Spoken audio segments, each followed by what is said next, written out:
insonda deydilar 3 xil do'sti bo'ladi. Bir do'sti uni joni chiqquncha, ikkinchi do'sti qabrga borguncha, uchinchi do'sti qiyomatgacha.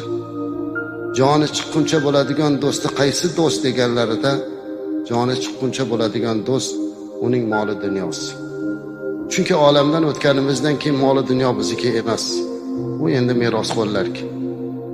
Qabrigacha boradigan do'st kim? Bu uning farzandlari, aqrabo, yaqinlari. Qabrgacha boradi, lekin uni yog'iga hech kimda had yo'q.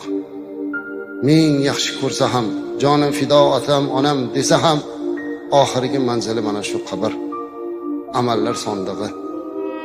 Ammo uchinchi do'st bor. Bu do'st qiyomatgacha birga turadigan do'st. Bu uning qilgan solih amallaridir. Ana shu amal xolis bo'lishligi, Alloh